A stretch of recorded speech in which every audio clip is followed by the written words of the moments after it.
Last Panda Talk, I went over the worth of Monstercat Gold and ended off with a statement that there are channels that ruin the true worth of the service. Today we will be talking about the few criticisms about Monstercat Gold and about channels that upload confirmed tracks before their official release.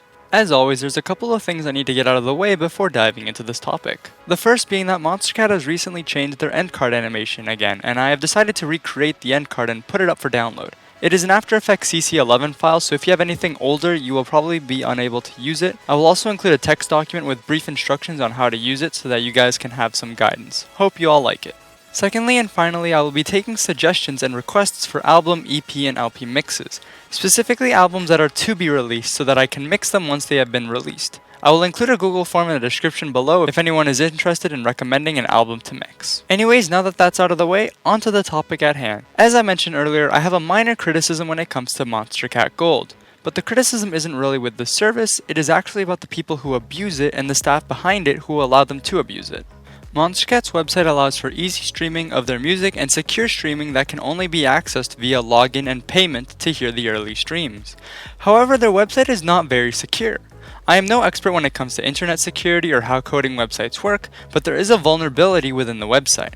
I do not want to expose this vulnerability because I doubt any staff are watching this, but to give a brief and vague description, there is a way to download any track on the site, even the ones that are unavailable for download, and on most websites on the entire internet through the code and inspect element. Comparing this to websites like SoundCloud and YouTube, they do not have this vulnerability that allows people to download the raw file that gets streamed onto the website. In Monstercat's defense, they probably do not have around-the-clock computer engineers that work to patch up these vulnerabilities. However, it is something that should be looked into, as paying for a service that is meant to be exclusive should not be carelessly ignored. The vulnerability addressed, there will still be people who will continue to find other ways to rip off the music. One way that many people have used on past channels are those who record the track through the computer and take the file to then upload it to YouTube. While there is no way to stop someone from ripping music in this fashion, there should be supervision over those who may try to rip music and upload it early onto sites like YouTube. One of the names that have circulated a lot recently is a channel that goes by the name of Mixed Records. While there are many channels that have come and gone that have all done the same as Mixed Records is the first channel I have ever seen to rip a track and upload it to YouTube as early as 20 hours before the official release. While channels in the past have uploaded music early, most of them would have uploaded them about an hour or two before the official release. Very few go ahead and upload a track an entire day early. This of course completely ruins the purpose of an exclusive subscription service. What is the point of me paying money to listen to music early if someone is able to simply do it completely for free for the public? While Mixed Records is at fault for basically going against Monstercat's licensing policy, Monstercat is also at fault for being enablers to this whole situation. I decided to message Mixed Records, and while I could show images of the conversation, the entire conversation was in Italian since he doesn't speak English very well. Since most people would be unable to understand, I will simply paraphrase my experience talking with him. Long story short, he seems like a well-mannered person. We in the end didn't see eye to eye on the topic, but we were able to discuss his antics and I was able to get some outlook to his perspective. He explained that Monstercat not having taken down his channel is basically an unspoken permission that he is allowed to do what he does. He has sent screenshots that while he pays for gold and a license, that he doesn't actually make any revenue, and that he has even emailed Monstercat support when he had issues with copyright. Monstercat support even gave him a 6-month gold subscription for free when he encountered copyright issues with Eyes Wide Open. This shouldn't make you angry at Mixed Records though, instead it makes me wonder how Monstercat completely missed the fact that he uploads music an entire day early and basically gave him $30 worth of reimbursement for breaking their guidelines. The fact that he has been able to continue to do what he does should be proof that this is not just an issue that is left to blame on one person, but also back to the actual staff that should have taken care of the situation. The fact that Mixed Records had actually emailed them and that they didn't see anything wrong with the channel does leave me surprised and does lead me to believe that Monstercat is an enabler in this situation. Now I feel the need to repeat this. While we did not see eye to eye on everything, Mixed Records was a pleasure to talk to and a respectful person. It goes without saying that even if you don't appreciate what he does, to not send him hate or harassment.